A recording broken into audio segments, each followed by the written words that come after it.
My name's Gabby and I'm a fourth year apprentice cabinet maker. Growing up, I wanted to be all kinds of things. I wanted to be in the Navy, I wanted to be a makeup artist, for a few days I wanted to be a carpenter, and after school I ended up doing nursing.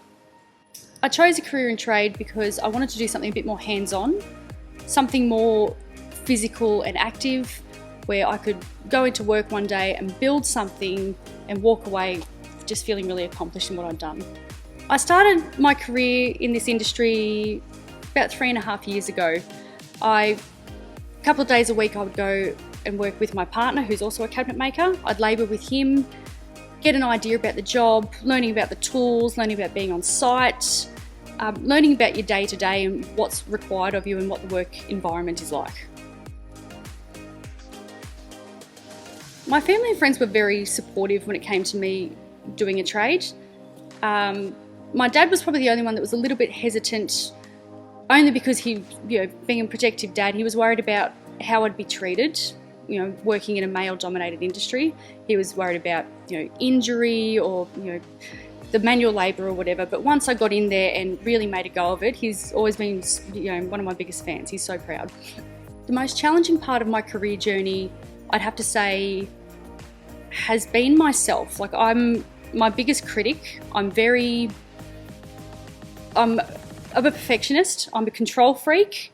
I have very high standards that I hold myself to, and obviously when you're learning something that you've never done before, you're not going to get things right. You're going to make mistakes, you're going to have bad days, and you do tend to really question yourself and why you're there. But I've learned over time to look back at where I was and to just look at how I'm progressing day to day, and just to not be my own worst enemy. The most rewarding part of my journey in doing a trade, I think, has been growth. It's been my personal growth in my self-confidence. It's been growth in my relationships. It's been growing in my trade. Obviously, it was the number one thing. I look back at where I was 3 years ago and I couldn't hold a drill straight. Whereas now I can walk into work one day and just build something, and then a week or so later I can walk out of a house with a beautiful finished kitchen.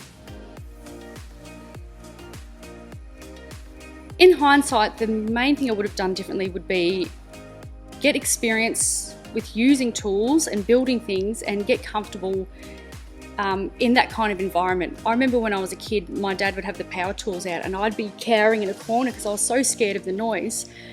Whereas if I had have gone out and gotten a bit more experience, I would have found that I've loved it a lot sooner, and I feel like I could have progressed a lot faster and had more self-confidence if I just knew a bit more what I was doing with hand tools, power tools, things like that.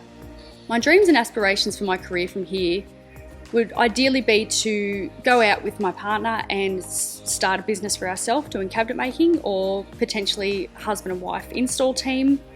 The possibilities are endless for us, but to be able to go out and make a go and make a business for myself in the future would be my dream.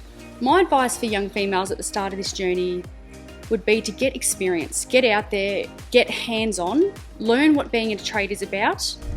You can find family, friends, even speaking to other tradie ladies to try and get experience in different trades. So try a few different things before you lock yourself into whichever trade you want to do. So yeah, go out, get experience, get hands-on, get dirty, pick up the tools. Take the leap and start an exciting career in skilled trades today.